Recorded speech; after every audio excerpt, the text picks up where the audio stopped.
This conference will now be recorded.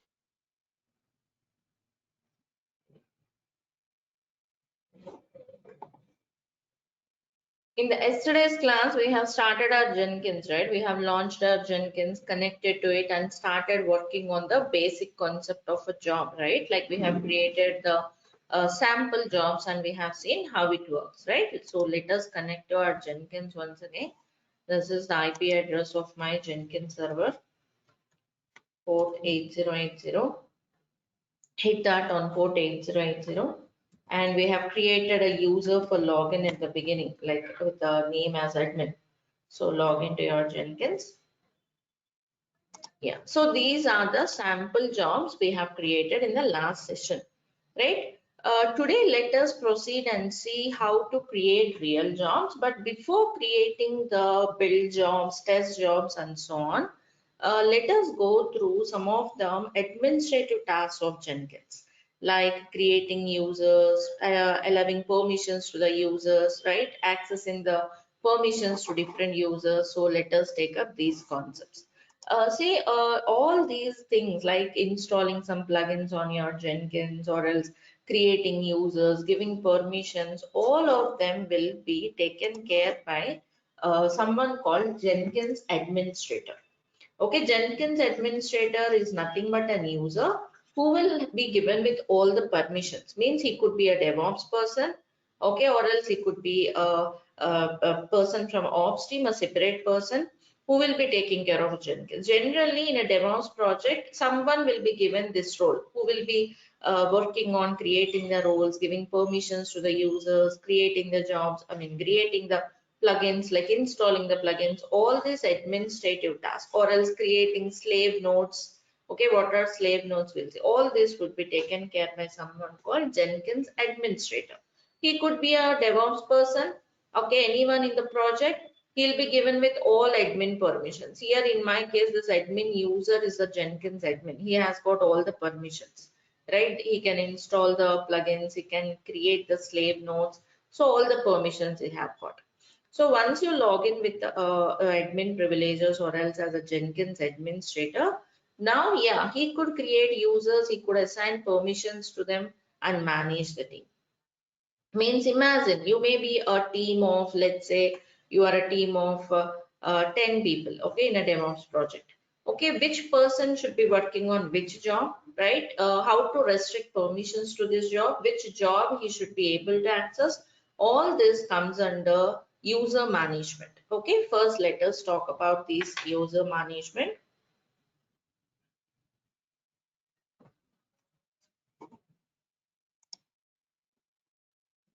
Yeah, see here you can see manage Jenkins, right? So first let us go to manage Jenkins. As of now, we are not having any users. Okay, so here under Manage Jenkins is the area where most of the administrative work goes on. So go to Manage Jenkins. Here you can see Manage Users, where you can create, delete, modify users that can log into Jenkins. Okay, let us log into here. Let us go for Manage Users. See here only one user, the first user which we have created is available. Okay, let us create other users here. Let's say I'm creating a user by name user1, password user1, confirm password, some full name is also user1 and some email ID. Okay, so assume that this user1 is nothing but some employee in the project. Okay, some of the human resource. Okay, each user will be given with some credentials so that he could log into your Jenkins and access the jobs. And admin user can restrict the permissions for each user, like which job he can see, how to hold the privileges for him. All this would be taken care by Jenkins administrator. So let me create this user. I have just created it as user one. 1 minute. Okay, I have given user one as the full name. Where did I give it as user? Okay, so that's a user one. Similarly, let me create another user. Let's say user two. Password is user two. Confirm password. Full name user two. Give me a minute. I'm just creating some two users here. So user and user 2. Okay, I have given the name here as user. So two users were available now. So let us see how we can give permissions to them. See, there are different strategies implemented in the projects.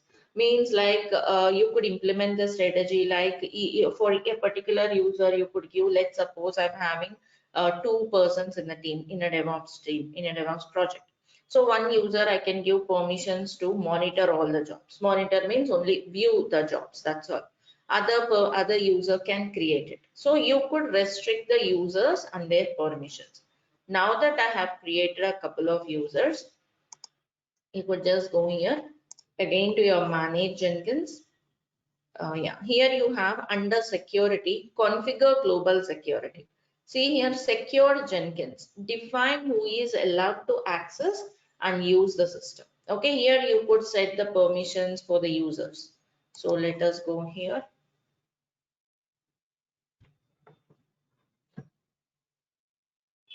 See here authorization. See under authorization, there are different strategies if you see. First one is anyone can do anything, means anyone with the server IP and port number can do anything. That's not a preferred approach, right? It's very clear you cannot use it in the real projects. Legacy mode is, see if you choose any option, for any options in Jenkins for that matter, here there is a help. If you see that, you could see that. You could see what it does, what this option does. Behaves exactly the same as Jenkins, less than like older versions of Jenkins where you used to have only admin role, so which will be given full control over the system. So if that method you want, you could go that. Again, that's not a preferred approach, because with the latest versions of Jenkins, we have a much more access and privilege, means you can control the access for the users very better. So we don't prefer this. Logged in users can do anything, means I have logged in, right? Similarly, I have created some users. You could log in, so they can do anything. So that is not again a suggested approach. There are other strategies, like if you see matrix based and project based, particularly for a projects like DevOps, wherein people from different backgrounds, like you might be a developer, tester, different people will be working, and jobs could be assigned. There would be different jobs, right? Jobs related to development tasks, jobs related to test tasks and all. So depending on the role, jobs could be assigned, or else depending on the expertise, jobs could be assigned. So there are different strategies implemented in the real projects. Maybe in certain projects, it would be like a senior person may be given permission to create all the jobs. Okay, a fresher who is a new joinee to the team, let's say, of course, not a fresher with experience, like maybe new to the team, he might be given view permissions initially. So these are the strategies which will help you to design how you should assign the jobs and the users. See here, for now I'm choosing matrix based security. See, whenever I select this option, a matrix is opened. If you see, can you see that? Yeah, anonymous users, like I said, anyone with this IP address, I mean server IP and port number can do anything. Authenticated users means logged in users. If you have some user ID and password, you can do anything. These are not preferred, so rather I would add the users here. Like I have got admin user, right? I'm giving all the permissions as is an admin, and then you could add something like user one. User is a user one.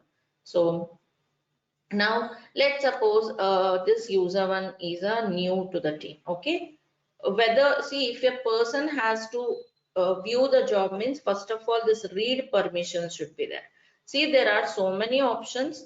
If you keep your cursor there, you could read all the related, relative description for it. Okay, you need not learn all of them because they keep on changing with the versions of Jenkins. So you can keep your cursor and learn what the option does. You need not learn and memorize those options beforehand. So let's suppose this user one should be he should have only view permissions. First, give overall read so that he could log into your Jenkins dashboard.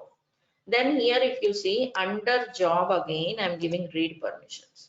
See, so that this user one, if you log in as user one, he could see only the jobs, only view the jobs, view, that's all, view permissions.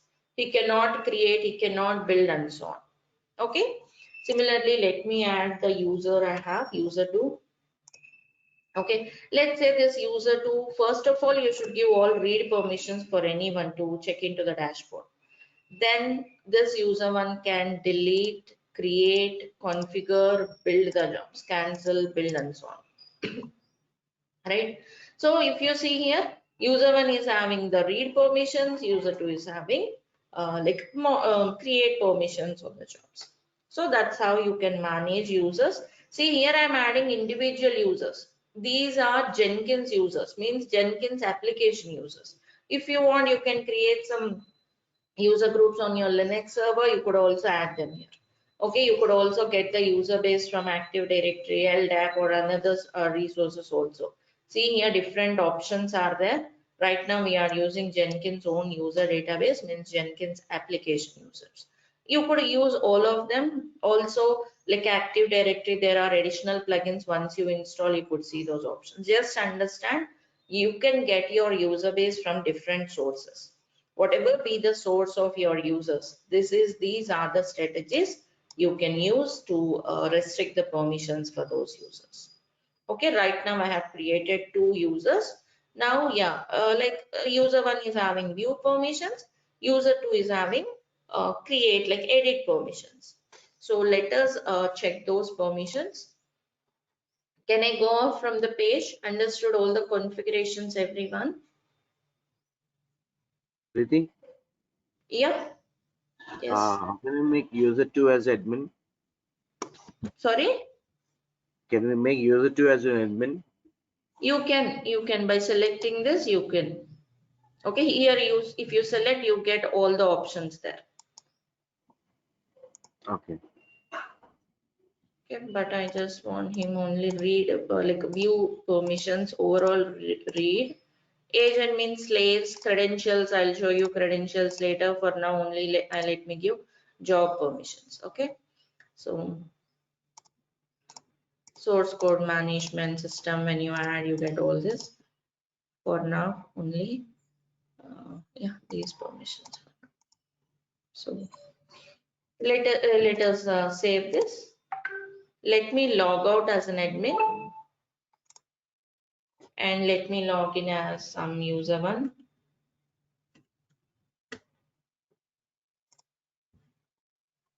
It is user 1. Is it user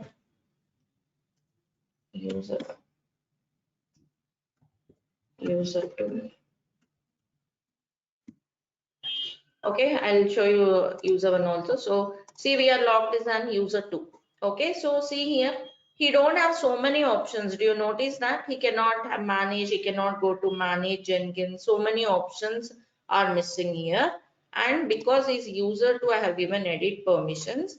When he go to any particular job, yes, he could build, he could configure, delete. Yeah, configure means edit. When you click on configure, you'll be going to the edit page where you can edit the job or add any steps here. So he could do all of, he could also build the job, right? As a user too. We should be logging as user 1. 1 second, let me check the credentials. Admin. I'm sorry, 1 second, please.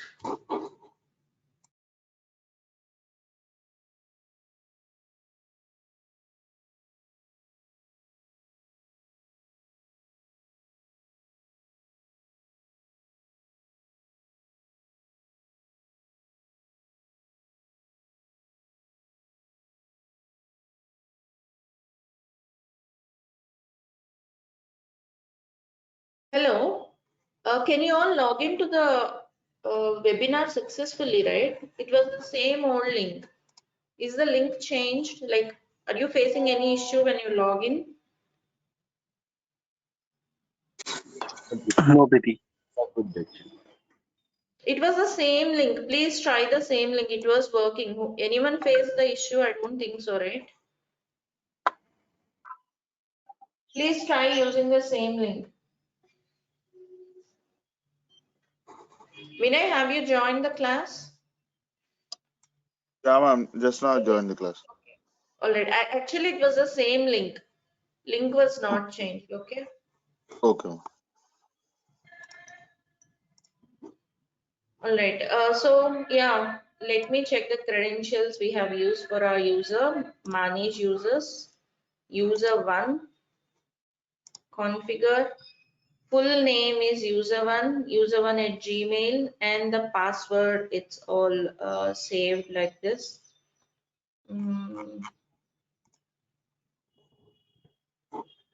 Let me try once again. It was showing as user1.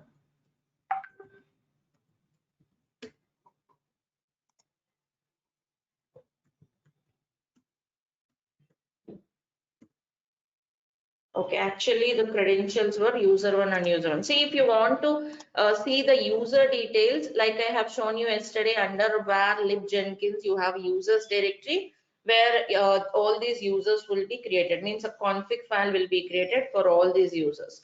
You could also check the information there. So yeah, coming back now, as we logged as a user1, see here he has also just have view permissions. If he goes to any job, see, he could not build, he could not run. Yeah, just monitor, that's all. Click the job, he could just monitor the output. He could check the console output. So this is one of the strategies called matrix-based authorization strategy, where permissions could be assigned to the users. And depending on his experience or else his expertise, let's suppose user one is more into like a development role, okay, or else he's a developer, okay, let's say job one, job two are deployment jobs. So he might be given only the view permissions, only monitor, he can monitor, that's all, he cannot adjust or he cannot edit the jobs. So that's how permissions can be assigned to the users, and this is one of the strategy, like matrix based. Okay, let me log out, let me log in back as admin. So this is one of the strategies. Shall we look into another strategy, which is project-based authorization strategy? What is this project-based authorization strategy? See, till now, we could assign the permissions for the users, maybe depending on their expertise, let's say. See here, till now we were using matrix-based authorization strategy. In this matrix-based authorization strategy, let's say you are having user one, user two, you are having two jobs. Okay, this user one is having read permissions for all the jobs. User two is having like all the permissions, let's say edit permissions or else all permissions for any job.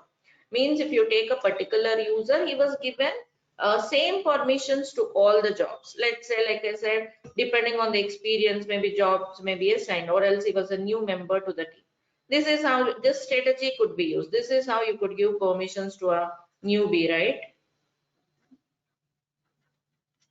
Right? Or else there could be scenarios or other strategies, like let's suppose there are user one, user two, and there are different jobs like job one, job two. Let's say user one is a developer, okay, user two is a tester, okay. Sometimes depending on the role, jobs could be assigned, right? Like let's say this is some compile job, or else this is job one, job two is a test job, job one is a compile job, right? So for developer, he need to be given all permissions for this compile job, right? So all permissions. Whereas for test job, only read permissions. And user two, let's say he's a tester, read permissions here, all permissions here. Means depending on the job, permissions can be assigned, which is another strategy called project-based authorization strategy, right? This is matrix based. A particular user will have same permissions across any job, whereas project based is like depending on his role, jobs could be assigned. This particular user may have all permissions for this job, only the test permissions for, I mean only the view permissions on test job. Understood this strategy? Shall we implement this now? So which strategy could be implemented in DevOps projects? It depends. Okay, it depends on how they design the project. It depends on how they allocated the work on the CI/CD pipeline. So it all depends. So let us get into this project-based strategy now.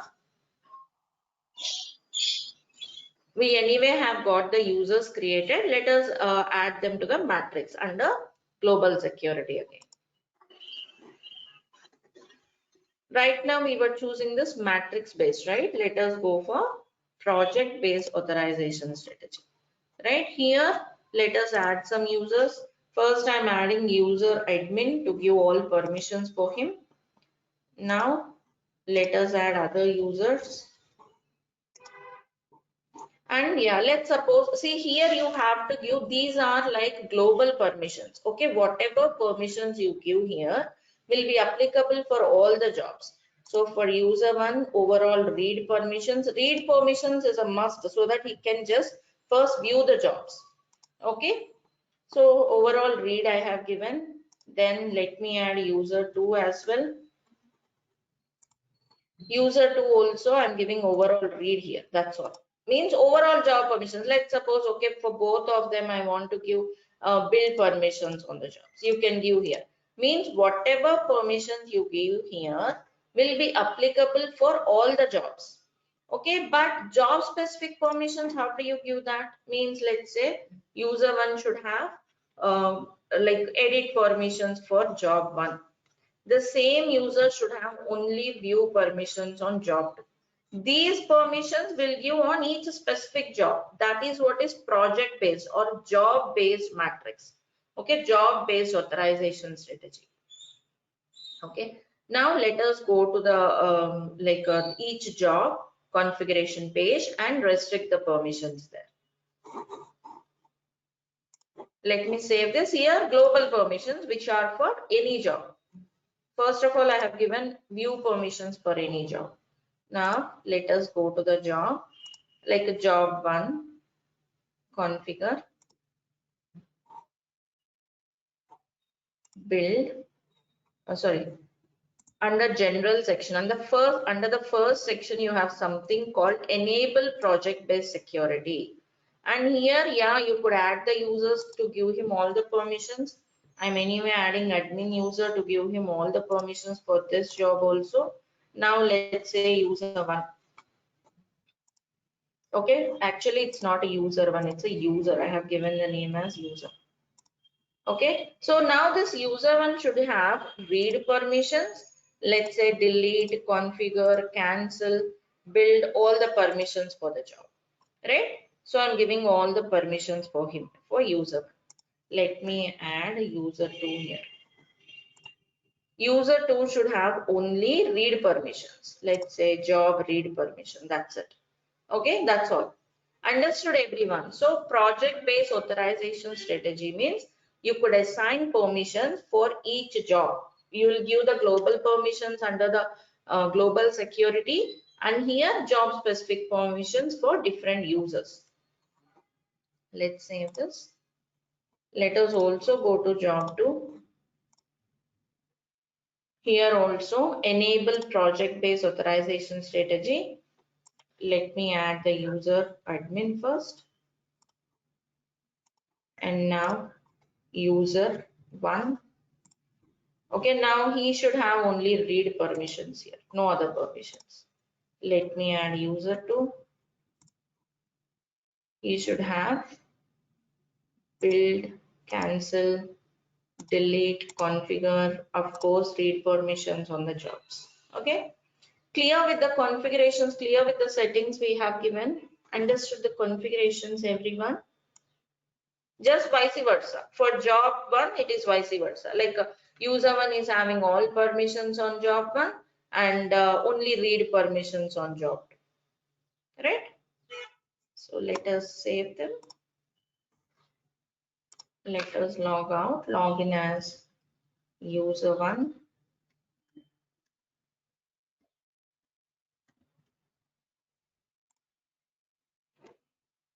So we are logged as user 1. Now if you go to job 1, see, he can build, he can configure, he can delete the project. Project here is job. It's a project or a job or item. These words are used interchangeably for these in Jenkins. So he can do everything. So if we go to same job 2, Same user going to job 2. Do you see that? Yeah. So he has got only view permissions. Understood the difference between both the strategies, matrix-based and project-based authorization strategy, clear for all of you? Let me also log in as user 2. User 2. If he goes to job 1, yeah, he can see all the jobs and job 2, right? He can just view job 1, but whereas job 2, he have got all the permissions. Means assume that like user 1 is a developer, user 2 is a ops person who is taking care of deployments. So in the delivery pipeline, like you will be having the development related jobs, test related jobs, right? Also deployment related tasks, meaning let's suppose this is my pipeline. Okay, I may have the first job as compile, pull the code from GitHub, compile it, then run some unit test cases, then package it, or else then run deploy onto some other test server. Okay, run some integration test cases. Okay, then again deploy to the next environment and so on. So this is developer related job, right? These are test related jobs. This is, let's say, deployments, let's say ops person. So what are the strategies implemented in the projects? In the projects, like I said, different strategies are implemented. Sometimes because this is development job, like developer related part, any developer in our DevOps team could be assigned with this. Okay, if any tester is there in the DevOps project, he might be assigned with the test jobs. So ops person may be given this particular deployment task. This is one strategy. Another strategy is irrespective of whether you are a developer, means whether you came from your development background or test or deployments, you will be working on, you should be able to work on any job, right? Because see, to compile, you need not learn coding and all. Okay, you need to get some understanding of build automation tool. Anyway, we'll go to that part. So you can do that. So anyone can execute it, but it depends on the projects and the application, how jobs are assigned. And these are the two strategies, like matrix based and project based. Clear with these two strategies, all of you? Am I clear with this part, everyone? Yes, Preeti. So in generally, which one are they used most of the times? Actually, Matrix. both are preferred. Like I said, yes, like in the DevOps project, both the strategies are implemented. It depends on the application, the project. Like I said, if you're a DevOps person, you might be able to, you would be assigning any job in the pipeline. Okay, that's one strategy. Or else, depending on your expertise, jobs may be assigned. Like if you are new to the team, you might be given only view permissions initially and so on. So both are used. And rather than these two, there is one more strategy called role-based authorization strategy, role-based access control. I'll talk about this also now. This is having, like, this is more powerful, means it can have better control with the access to different users. I'll talk about it. So as a DevOps person, do we have admin access as well to give all the roles as per the? You are talking about Jenkins administrator, right? Yes, Jenkins administrator is nothing but another person in your team. Yes, it could be a DevOps person, okay, or else if there is a separate ops team in the projects, he could be a person from the ops team. He could be anyone. See, if the projects are very huge and if the company is very big, there might be only one team, DevOps team, who will be taking care of the entire task, including the creation of the servers, everything. So yes, one of the person will be given admin privileges, like he would be acting as a Jenkins administrator to add the users and permissions. If the company is small or the application is smaller, there might be only one team. Or else, like if it is a huge project, there might be a separate ops team to take care of the infrastructure. So one of them could be a Jenkins admin. It could be either ways. A Jenkins administrator who could be a DevOps person, anyone in the DevOps team, or else it could be some ops person in the operations team. Okay. So these are the two strategies actually. Now, if you look into project-based authorization strategy, like we discussed, you will have user 1, user 2, job 1, job 2, right? Let's say user 1 is a developer, he is a tester. Let's say there is some other person who is an ops person. So there might be some other job related to deployment. This is test, this is development. So user 1 is having all permissions here, read permissions here. User 2 is having all permissions here and read here, right? So this is what we discussed. But imagine, okay, let's suppose, okay, development jobs I want to give to developer. Okay, test related jobs I want to assign to tester and so on. But if you are implementing this strategy, imagine there are multiple jobs related to development tasks. Meaning, let's say there is some compile task. Okay, there is another task like code review. Okay, code review can also be automated via Jenkins job. Let's suppose these are both are developer related tasks, right? Also, there might be multiple developers, isn't it? Let's say user 1 or else user 4, both are developers. So as adding these users to each job, managing this becomes clumsy and messed up, right? Because I'm adding each user to the job, I have to go to compile job. I have to add user 1, user 4, give the permissions. Again, go to code review job, add the users and give the permissions, right? So rather than using this project-based authorization strategy, which may not be helpful when you have too many number of jobs and when you have many people related to the same role like developer role, there is something else, another strategy called role-based access control strategy. Okay, again the concept is same, but you group the users based on their role. Okay, so let's say using this part, like you can group the users based on the role. So whether it is user 1 or user 4, if he is a developer, he will get permissions to these jobs. So that is more a better way to automate or give the permissions, right? Rather than adding each single user when you have multiple users who belong to the same role. So let's go for the next strategy, which is more efficient in handling the users and permissions and which could be helpful in real time. Concept is same, but yeah, you would be adding them, like you can manage them more effectively. Let me log out. Let me log in as an admin user. Again, go to manage Jenkins. Here in manage Jenkins, you have again configure global security. If you just scroll down, till now we have used either matrix based or project based, but I should see here another strategy called role based strategy. I'm not seeing this option. What should we do? Like we have understood in the first class of our Jenkins, if you need any functionality in Jenkins, okay, if you need any functionality, any enhancements in Jenkins, yeah, you could use a plugin. Plugins will help you get some additional features in your Jenkins, right? So let us install plugins. So let us save this.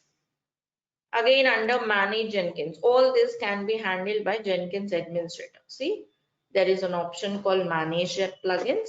Here you can see something like add, remove, disable or enable plugins that can extend the functionality of Jenkins. Okay, these plugins will help you enhance or extend, have some features in your Jenkins. So let us install this. Let's go there. Here you can see updates means any updates, like we already installed some plugins in the beginning, right? So if there were any updates there, it will be shown. But under available, you could see all the plugins available for Jenkins. You need not learn all of them. Okay, again, you need not learn or memorize them.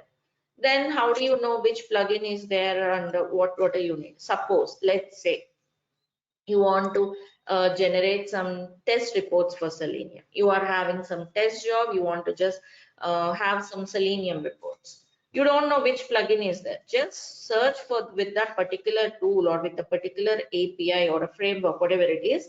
You will see all the plugins related to Selenium. Can you see that? A huge number of plugins.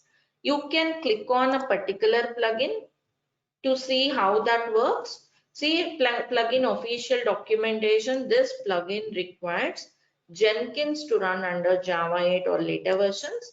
And this plugin turns your Jenkins cluster into a Selenium grid. Like if you are into testing, you may understand the grid, Selenium grid. It's a component in Selenium. So yeah, like this, you can understand what it does. Suppose I want to generate a report. See here, another plugin for that. See, the Selenium HTML report plugin scans the Selenium test results directory for HTML files created by Selenium test and creates a node. See, just understand, it could help you generate reports for that particular automation testing tool. Okay, and how to use it in Jenkins, how to configure everything like that. Likewise, you want to, let's say you want to work with some database server, some SQL server. See, MySQL. See, so many plugins. First one is MySQL database, adds MySQL connectivity to database plugin. Via this plugin, you can connect your database. Or else another plugin called SQL API. This plugin is a shared library. It provides SQL connector Java jar so that other plugins can consume SQL connector without duplication, without class path collisions. So, right, each plugin has got its own task to perform. You can read what suits you and install them. Okay, so that's how you could explore the plugins. Right now we were talking about role based, right? So you could check here, role based. See here, whenever I type in roles, it was showing role based authorization strategy enables users authorization using a role based strategies.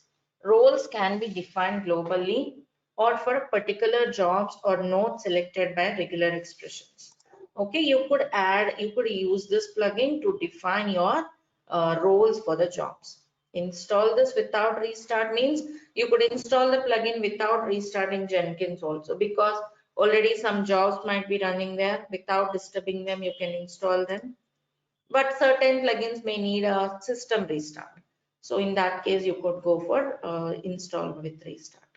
So plugin is installed. Once the plugin is installed, we should be able to see the option. Go to Jenkins dashboard now. Actually manage Jenkins. You could dismiss all of them there with respect to Jenkins Java version we have installed. Come here. Yeah, now go to the configure global security. If you scroll down, yeah. Now can you see this option? Role based authorization strategy. So just select this option, okay, and save it. That's all. Select this option, save it. Now here, once as we have installed, as we have selected the option, you will see something else like this: manage and assign roles. And it says this could handle permissions by creating roles and assigning them to users. Okay, you could go here, go to manage roles first. Here, can you see that global roles? You could create some roles. Global roles means if you select the global role, that will be applicable for all the users. Means it could be applicable for all the tasks you do here. Let me add some role like employee role. Okay. Right. So what are the permissions you want to give to employee? All the read permissions. Okay. So first of all, if you are an employee, means if you are added to the employee role, you could read, like you can have access to the dashboard, you can view your dashboard. Done. There is again something called item roles, means job roles.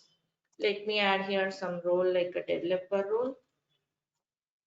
Okay, pattern, like see, you can add some pattern like whatever jobs he should access. Like let's suppose I would give something like dev.star, means any job starting with the dev should be accessed by this developer role. Okay, can be accessed by this developer role. You could use here some Java regular expressions to match the patterns. Click here, the help, you could see. The pattern is used to match item names, means job names. Means any developer role can access the jobs with this naming pattern. Means any name starting with DEV can be accessed by a developer role.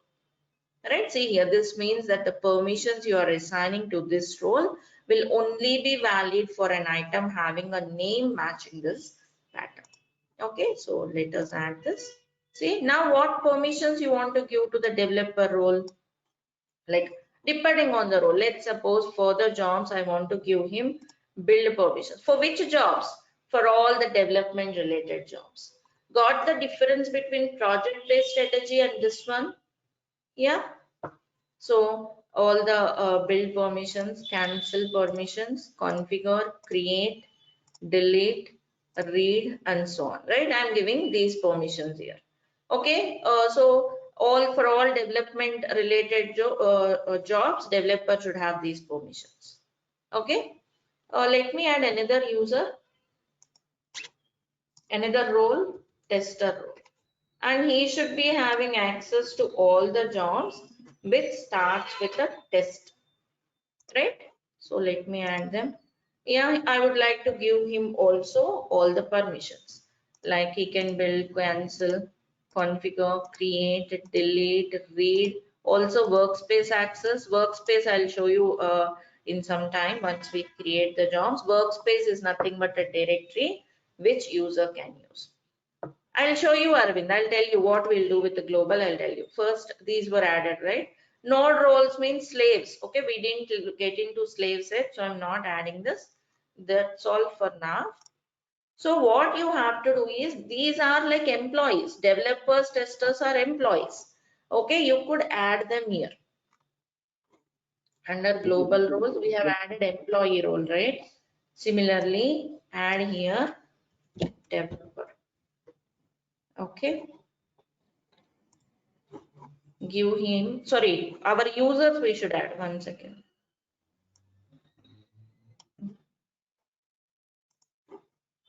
Let us add.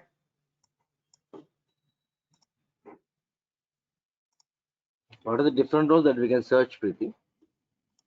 Hmm. What are the different roles? Developer, tester, and more. What we can test? You can add anything. You can add anything. Actually, here you should add the users. Okay, add the users. These are the roles. Add the user. Now this user should be an employee. One second. Role was added. Given him all the permissions. Now user one.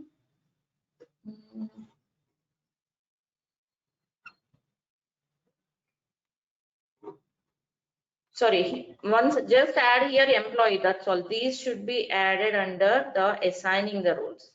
Just leave it as it is. Apply and save. Here you can assign the roles. You have to assign the roles with the users. I'm repeating, see here, add here the employee role. Okay, employee role will have read permissions.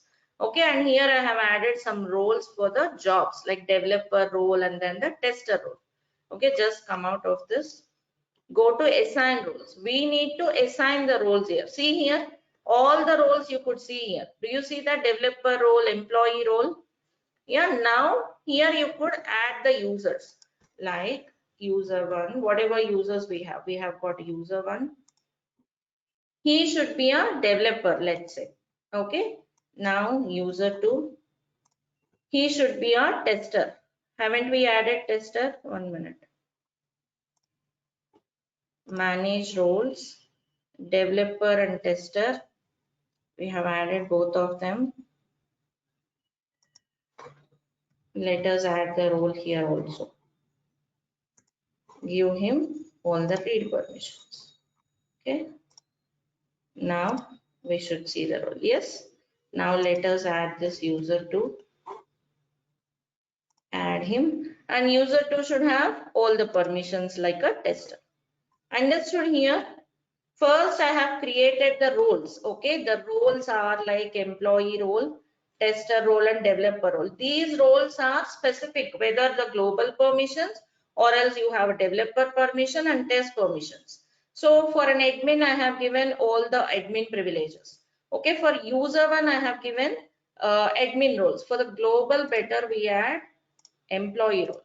Okay, for item roles, let me add here user one, because here you could access the permissions. So he is a developer. Let's say user 2. He should be a tester.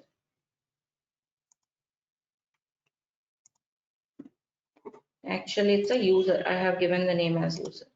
Okay. So you should be adding users to either global roles and the job roles. Item roles means job roles. See here, user 1, user 2 I have added.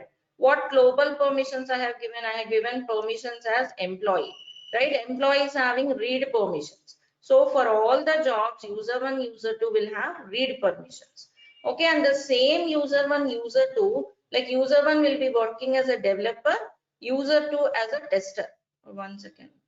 Yeah, this is user 2 as a tester permissions. So if I log in as a user, he should be seeing only developer related jobs, means jobs which start with DEV.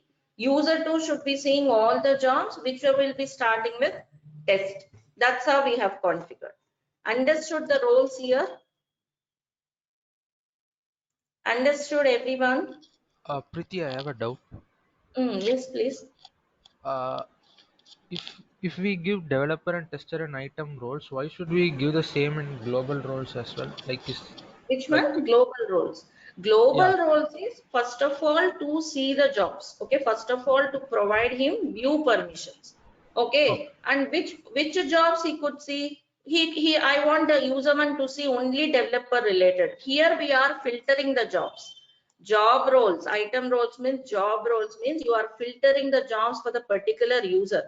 And here global roles means overall permissions we are giving for the users here.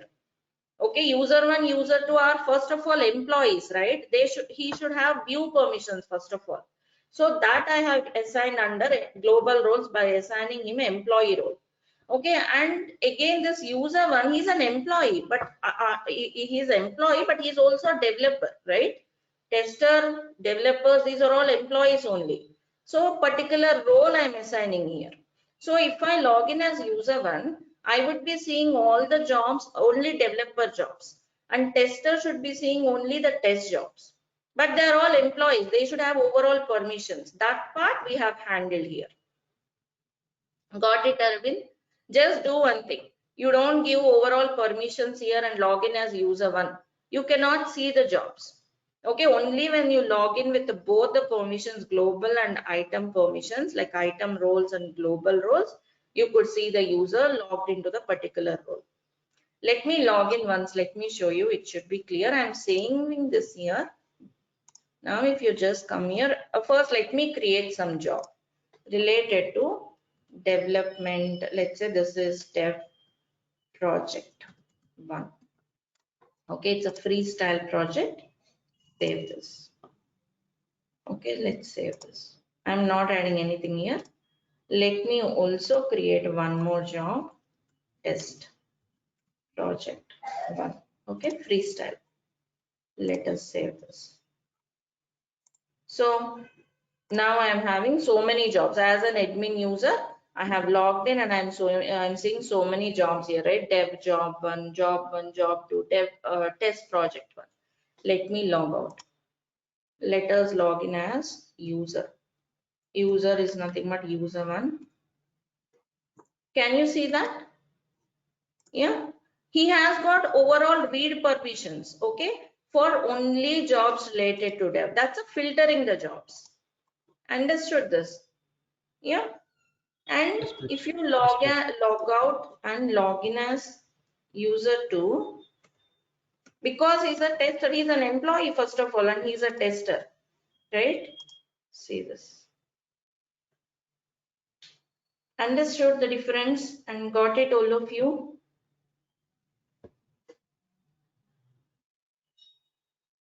Yeah, yes, Preeti. So this is more helpful because there might be so many jobs related to dev and test, right? It's not that like earlier project based is for each job I'm going and assigning the jobs.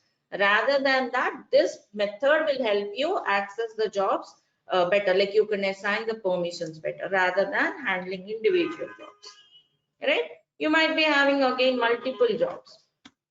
When you have multiple jobs like dev and test, again the same filter applies, the same way you can handle it.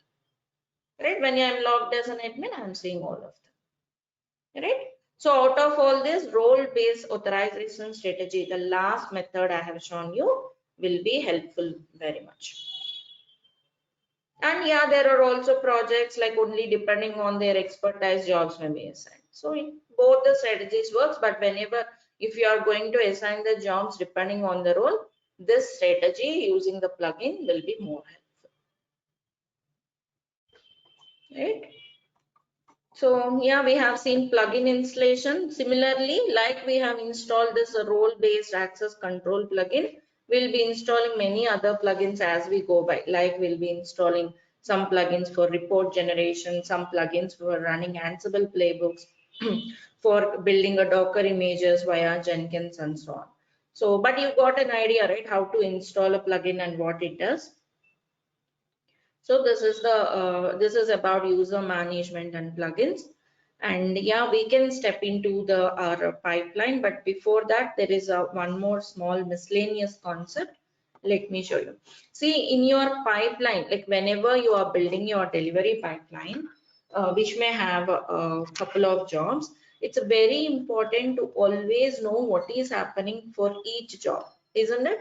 Like it's compiling, testing, building, and then it may create a Docker image here, then deploy the Docker image via Ansible job, right? So your pipeline will be connecting this pipeline, will be creating it in such a way that generally once this is successful, trigger the next one. If this is successful, trigger the next, and so on. This is the general strategy.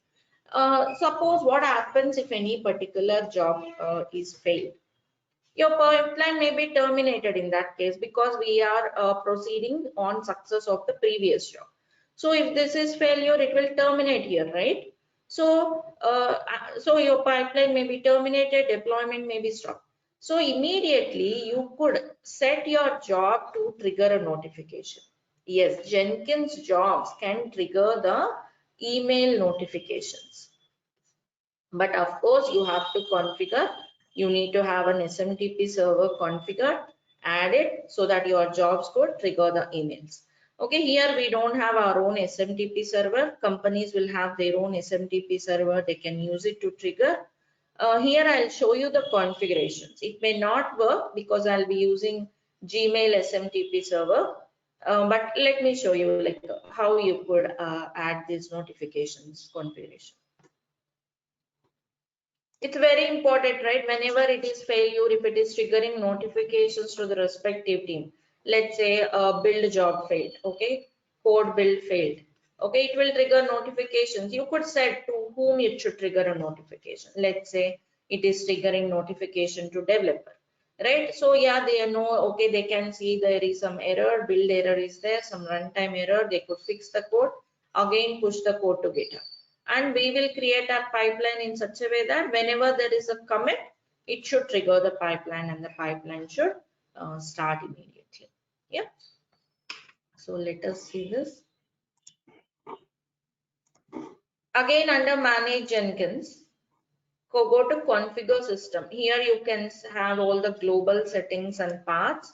Means whatever email server we are configuring, that is applicable, means that can be utilized by any job. So here you can scroll down. Here you will see email notification, right? Here there are the configurations you could use. SMTP server, simple mail transfer protocol server can be configured, and you could put those details here. Here for our understanding, I'm just using the Gmail's SMTP server, smtp.gmail.com, and click on advanced. Use SSL authentication and some port, or else SMTP authentication also to put, see you are using Gmail SMTP server, right? So you need to put some credentials of some Gmail ID and password so that it could use SMTP Gmail server to trigger the notifications. So let me add some email ID from where it can trigger the notifications, and some password for it.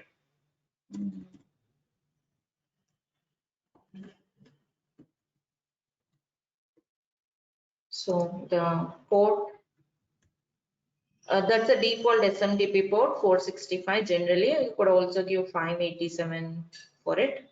So that's all. And yeah, let me apply. Here you could also test the configuration. See, actually you could trigger emails using this SMTP server of Gmail. Only your Gmail security settings should allow.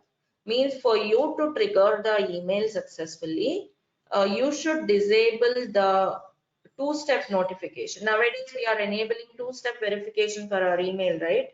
So you should disable it. Also you should disable the like less security app. Some setting will be there in Gmail. If you go here, manage your account, there'll be something like less security apps should be enabled, so that your Gmail could allow sending an email. Under security, less security apps or third party apps should be enabled. Just check here, there'll be something like less security apps or third party applications should be given permission, then only it could trigger. I am just showing you it may not be possible unless you enable them, but let me just try here. Some email, some recipient, I am just giving another email ID. Recipient email, just to check, test I am doing this. To test the configurations, devomstrainer@gmail.com, test configuration. See here, authentication. It says this, it's not actually authentication problem. It should be, like I said, your Gmail security settings should be allowed. One thing is disable two-step verification. I have a two-steps verification allowed here, enable here. So disable that, also disable the third party apps, then you could use this. Okay, so once you put all the details, if it is working, you could successfully trigger an email on any job. Means suppose I want job 1 to trigger a notification. Go to configure of this job 1, post build actions. Here under post build actions, you again have email notification. Do you see this? Go for email notification. Here you could put the recipients. If you have multiple recipients, you can add them with the spaces, or else there are again some additional plugins. Using them you can group the users, like all developers. You could add all developer email IDs, create a group called developers. You could all manage it. And then once you add this, yes, your job could trigger an email every unstable build, like whenever there is a failure. This is one option, or else you could also choose another one here. There is another thing like editable email notification. Do you see this here? So this option provides, like this step provides you more options, like recipient list. You could all add all the recipients here. Let me show you. See here, if you are using editable email notification, then here also you should go with the, under manage Jenkins configure system. Here I have chosen like editable. These are all coming up with the default plugins. Okay, I am choosing simple email notification, right? But if you want to serve with more options, use this plugin. Extended email notification. Okay, again the same smtp.gmail.com.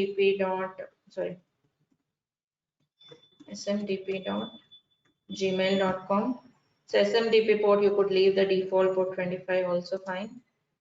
Put some email ID again. I'm not writing any of them, it will not work, but here I would like to show you.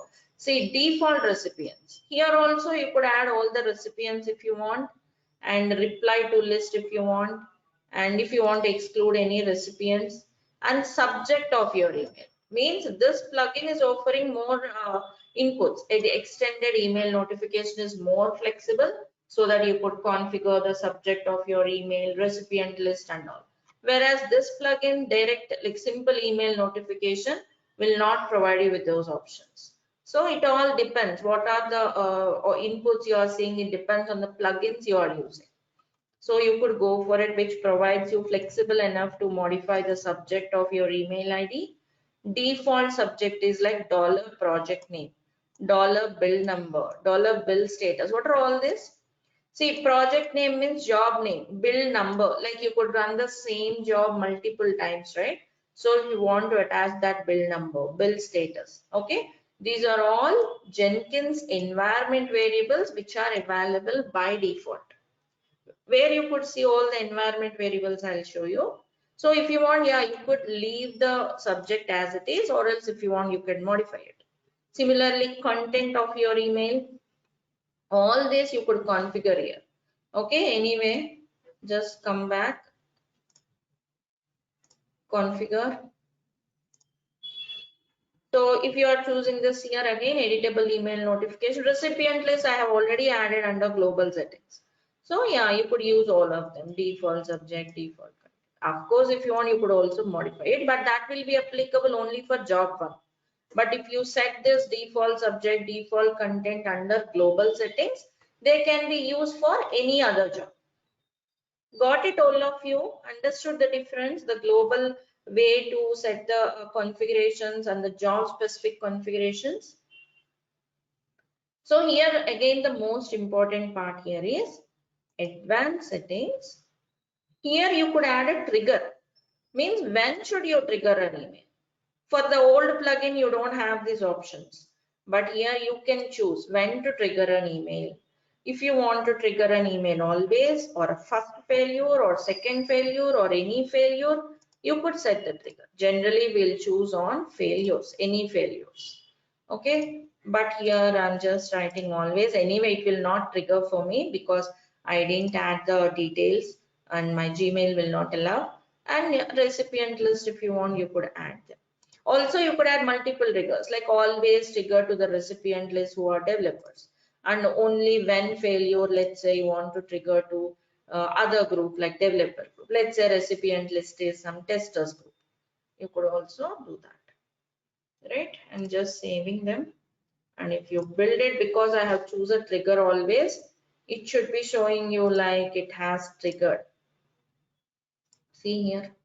Because I didn't put recipient list, it was ignored. Empty list of recipients. Got it, all of you? So this is how your jobs could also send the notifications. See, these are all additional features of Jenkins which will help us implement our pipeline very effectively. And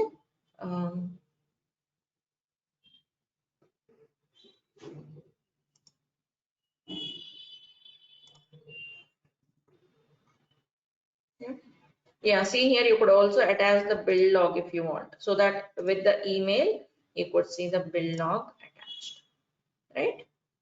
So that's how you can manage your notifications also via Jenkins. Understood, everyone? This is some miscellaneous part, okay, like how you could send notifications at any point of time. And yeah, we have seen the user management, the plugins part, and then we have discussed about the notification logic. Now comes the actual part of creating the pipeline. So what is the pipeline we are going to create, how we are going to create, or what is the code base we are going to create? See, actually, we are going to take some code on GitHub. Okay, there are projects available on GitHub. We'll take some source code from GitHub. Assume that developers have placed the code. We'll take some project here.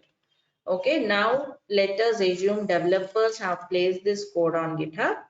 Now I will create a pipeline in such a way that it will pull the code from here, compile it.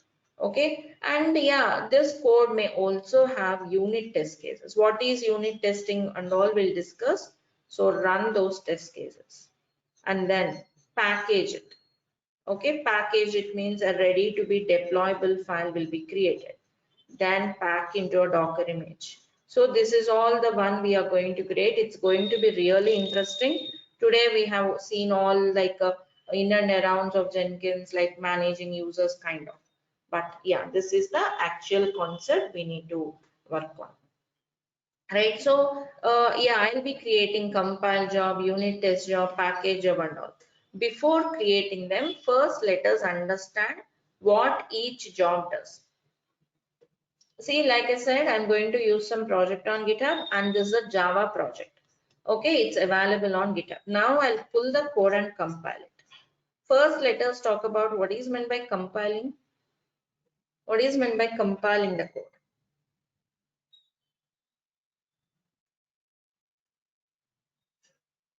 See, yeah, yes, please go ahead.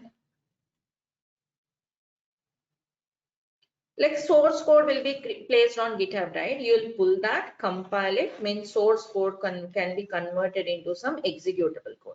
See, generally this will be done by developers. Okay, whenever they write the code, they'll compile the code on their local development machine to see that if it is doing good, right? You could also automate it via pipeline. So I'm doing this here. Pull the code, compile it. If compilation is successful, like source code is converted successfully into executable code, okay, then they have also placed some unit test cases on the same GitHub repository. What is meant by unit testing? What is unit testing? I think there were also testers in our batch. Yeah, yes, please. Each module will test, right? So that is done by developers. Yes, generally this is done by developers. The first level or the fundamental level of testing, like some individual test cases will be performed to check if the code is doing good or not. Even though this could be performed from developers side, right? So unit test. Okay, when it is doing good, they can go for packaging the code. What is meant by packaging? Like, see, all the code, let's say you may have 10 program files or 100 program files, whatever. Your code can be converted into ready to be deployable file. Means it will give you a single file which you can take and deploy it or run it to see your application running, right? Means if you are talking about Java, this could be a jar format or else a var file, a jar file, whatever format it is. Okay, now you could take this var file and run it. Like there are some commands like java, jar, yeah, run the jar file, right? Some commands are there to run directly on the server, but this is not the approach we prefer. We will pack this var file and create a Docker image. This is the real DevOps approach. This is the real way of DevOps. Okay, so we'll be learning it. These jobs may be related to some developer job, developer role or else some test role. Of course, after packaging, first you deploy, create your Docker image, then run it on some test environments. Then here again, automation testers may be having some test cases, right? Like Selenium test cases may be executed, then again deployed. So we'll be creating this pipeline each step by step. But okay, fine, you will compile test means you'll run the test cases given by developers because it's a unit testing and package. But how do you do them from Jenkins? Isn't it? Okay, we now know what each job does, how to create them. Correct? So that's where another tool called build automation tool called Maven comes into picture. Okay, of course, there are so many other build automation tools like Maven. Okay, will be see all of them are similar. And also this build automation is a developer tool or else tester tool. When they use some Java projects, they might be using it. It's a developer tool. But what content or to what extent you should know as a DevOps person.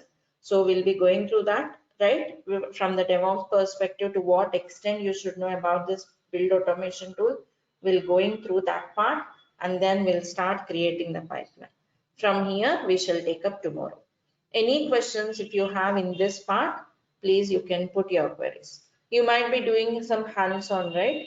So any questions, now you can put them.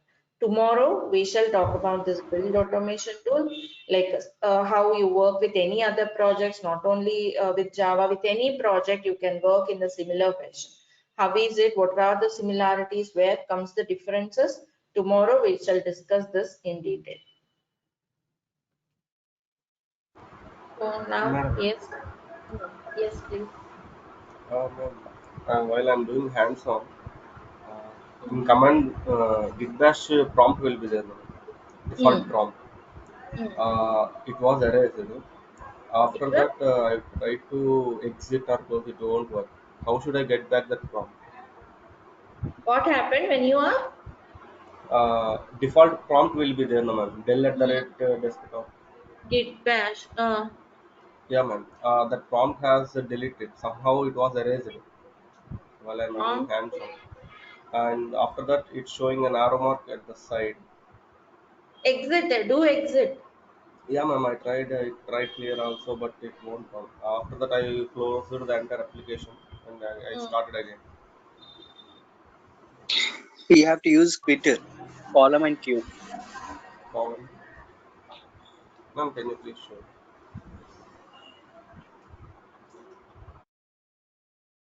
All right. Any more questions?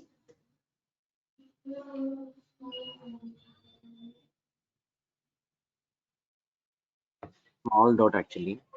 Uh, maybe I missed it. Matrix level. What got about the matrix level and project level? What do you mean by matrix? I mean, is it related? What are the Matrix. yes matrix? Matrix-based authorization strategy, right? You're talking about. Yes, yes. Matrix-based strategy is you can add users there and give the permissions, okay? But those permissions you are giving for the users are global. Means, let's say for user one, you have given only read permissions. They are like global. They are applicable for all the jobs. Means that particular user one will have same permissions for any job. That kind of approach if you need, if you want to implement, like I want to give permissions, this particular user should have same permissions on all the jobs in our pipeline, you could go for it. That is matrix based. Project based is depending on the project, like user one should have permissions for job one only, user one should not be able to build job two. This kind of approach is project based. But when you have multiple users and if you want to assign permissions based on their role, like let's say he's a developer, there are multiple jobs related to development, you cannot assign the jobs that way individually, right? So to have better control on the permissions when you are assigning depending on the role-based strategy will help you. Oh,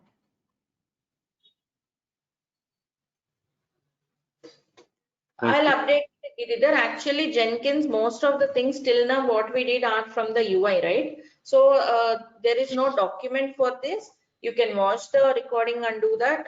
Whereas when we go for the pipeline as a code concept, we are going to write Jenkins file soon. Okay, in that case, whenever we are writing some code, those things I'll place it in the drive. Okay, ma'am. Once can I share the screen? Yes, please give me 1 minute. Yeah, that's all for today. If anyone are running out of time, you can feel free to leave the webinar. If you have any questions, you could stay back. Thank you all. Okay, we'll continue from here tomorrow. Yes, I'm coming up to the questions one by one. Giridhar, 1 second. You could share the screen. Give me a minute. Okay.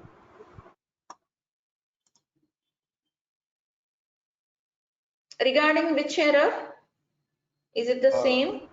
yes, ma'am. Git bash. The prompt has been erased.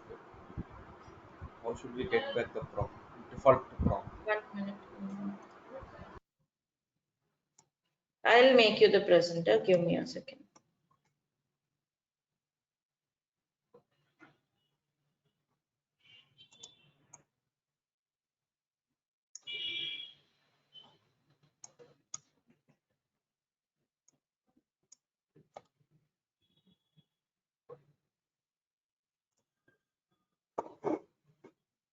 Hmm.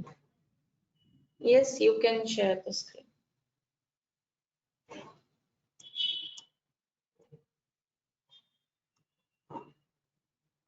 Are you 1 minute? 1 minute. Yeah. Are you sharing the screen, Giridhar?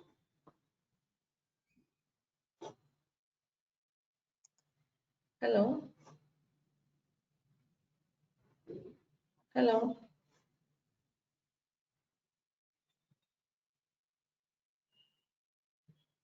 Hello?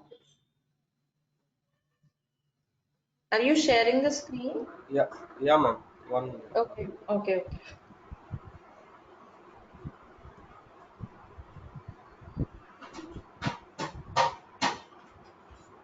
Ma'am, is it visible? Yes. Yeah, ma'am. This is how I thought. You can exit, no? You can exit or control C, you can quit No, from I there. tried exit. I tried exit also, but it not work. Clear exit. I did a screenshot. That's all. So that I have Try, closed my entire application and I started from a new. try launching it now. Madam? Try launching it now. Once open it. Now it was getting default prompt only, ma'am. After that, I have got no issue. This is got for me No, no, only one time. no, can you launch it once? Can you open it once? Yeah, ma'am. Okay. I will. Try escape colon, it seems. Try escape colon, escape Q. Escape. Nilesh is suggesting Yeah. to try with the colon Q. Just launch once again, git bash.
No music, please.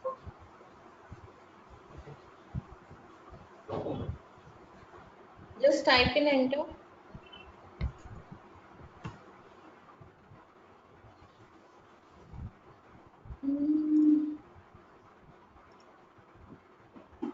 Yeah, you got it right.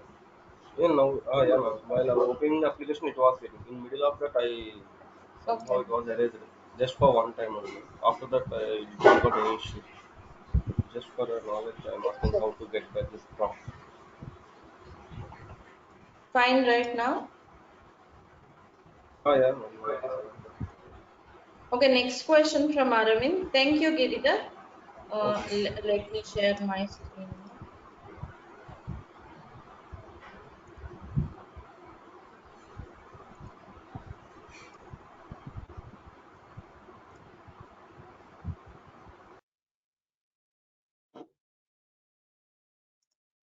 There is a question from Aravind. Can you tell the difference between global role and item role? See, global role is, first of all, you should give overall permissions for the user. Like,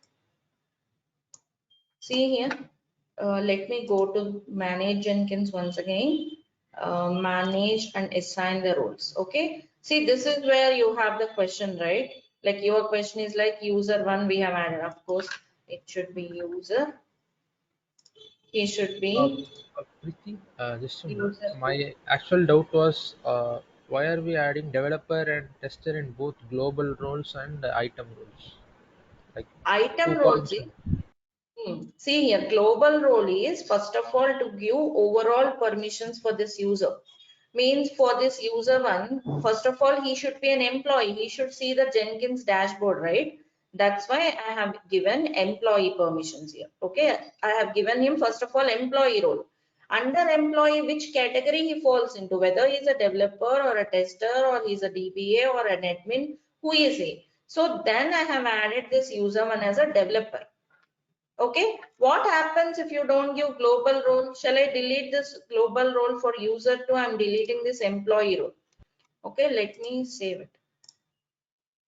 Let me log out.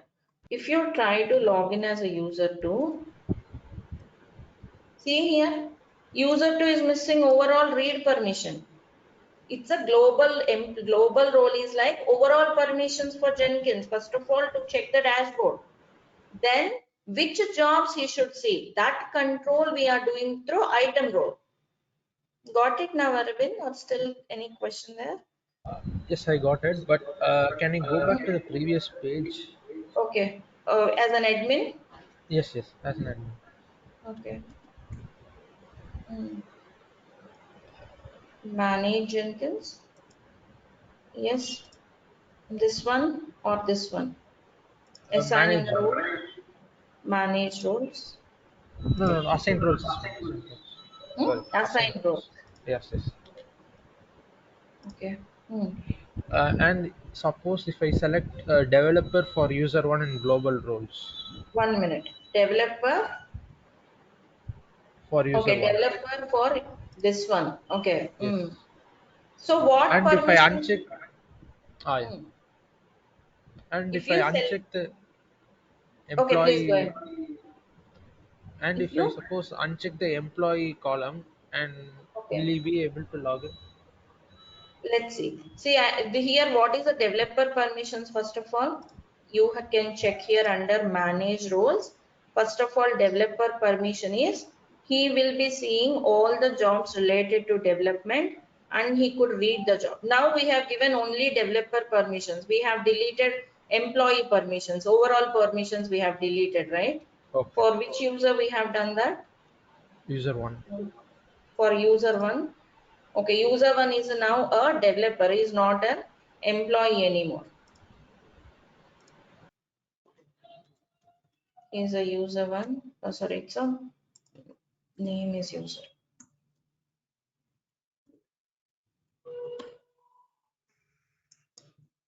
Okay. Developer means item roles means are specific to those jobs, because I cannot go to each job and give permissions there like in the case of project based authorization strategy. What are we doing? I am filtering the jobs. Whichever start with the dev, he should have these permissions. But first of all, if he has to go to the job means he should have the dashboard. First of all, overall Jenkins permissions. Got it, Arvind? Yes, Preeti, got it. Understood. Oh, global permissions means first of all to log into your Jenkins to check the Jenkins. Then job specific permissions like project based, what I did, we went to each job. Under each job, again under manage, like a general section. Here we are selecting an option like this. Here I'm not seeing an option. One second. Yeah, we have, sorry, we are not using project based, right? You don't see the option. If you select project based authorization here, we used to see an option like enabled project based, right? So that is what we have to do for each job. But I cannot manage each job, right? When there are bunch of jobs related to development and all. So I'm filtering them with a job name using some pattern and then assigning the jobs there. The concept how it works is same as project based authorization strategy, but project based authorization strategy means I should go to each job, job one, job two, then add the users there, then assign the permissions there. So it will not be effective when you have bunch of jobs you have to assign to a single user and all. When you have too many users, too many jobs, it doesn't work. If you want to group the jobs based on their role, like these are all development jobs, these are related to test jobs, deploy jobs, or configuration jobs and all. So that's what we are doing with this. Got it now? Yes, Preeti, got it. All right, then we'll close here. We'll continue tomorrow, starting working on our delivery pipeline. We'll also go through some build automation tool, whichever we need from the DevOps perspective. Okay, that's the agenda for tomorrow. All right, then. Thank you all. We'll close here Madam, tomorrow. Yes, sir. Please go ahead if you have any question. Yes. ma'am, for every day, class link is this one only, ma'am. Same link. As of now, I didn't change. If I change, I'll inform you via WhatsApp or email ID. Until then, if you are not informed, means same link you can use. Okay. Excuse me, Okay. Preeti. Preeti, Yes. sorry. Yesterday we didn't get class video. I got this YouTube video only. I didn't Class share. videos I'm placing in YouTube only.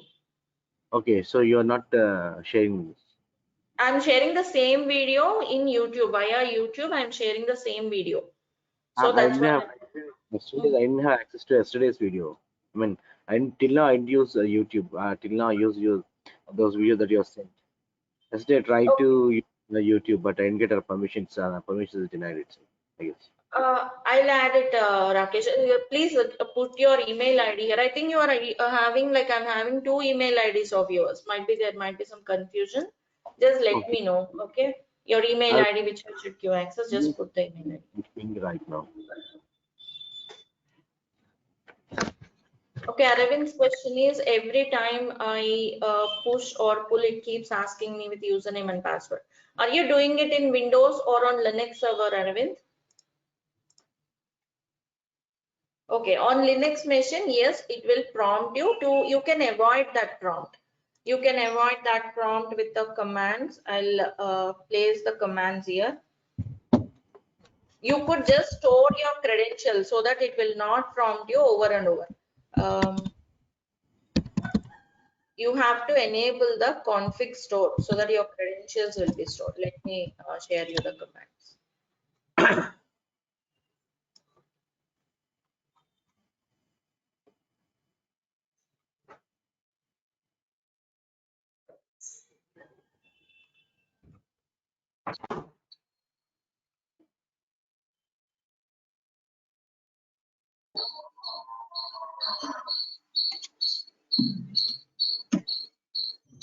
Here is the command, Arvind. In the chart window, I have given you the command. Like git config credentials dot helper store. Once you run this command, okay, it will store your credentials. After this, it will prompt you for the credentials for the first time. Okay, for the first time after running this command, you have to enter your credentials and they'll be stored. Next time onwards, you'll not be prompted with the credentials, and all your credentials will be stored here in this get credentials. Okay, try those. It will avoid you with the prompt issue. Thanks, Preeti.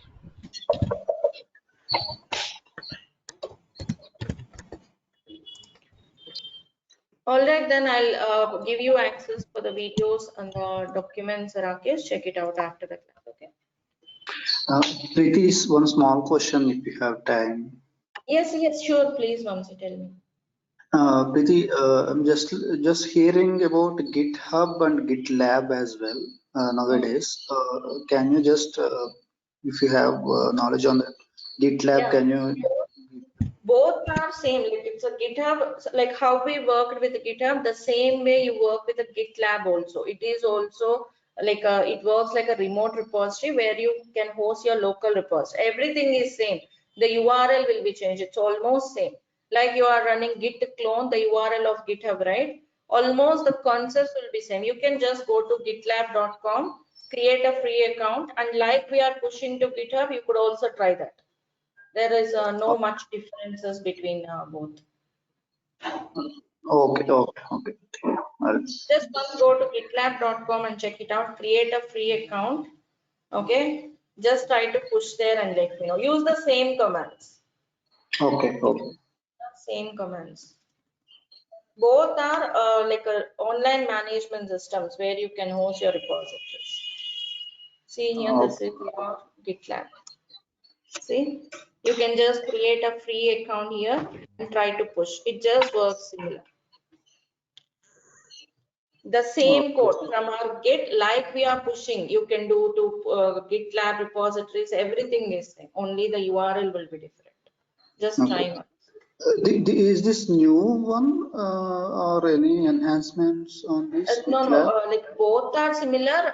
What the thing is, here you can also implement your pipeline strategies, like which help you to implement your delivery pipeline also. That's some additional feature available for GitLab. But when you compare it with respect to managing the repositories, it's same as GitHub. Okay, so like Jenkins, we are going to build the pipelines. The same way we can. Okay. Correct. Yeah. Fine. But when you talk about the pipeline, Jenkins will be more helpful than GitLab. When you talk about working on the CI/CD pipeline, Jenkins would be more effective. But yeah, GitLab also can serve you with the same. Oh, okay, okay. I mean, in some of the JDs, right? So I'm seeing a GitLab CI. Okay, okay. GitLab CI/CD. Okay. Okay, I'll Once you understand this pipeline, just create an account on GitLab if you're interested. You can create and push the repository same way. You could also explore the other features you have. After learning Jenkins, go for it. It would be a very yeah. simple tool. Yes, yes. Okay, okay. Thank you. All right then. Any more questions from anyone else?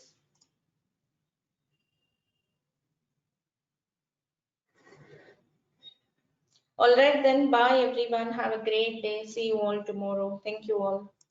Thank you.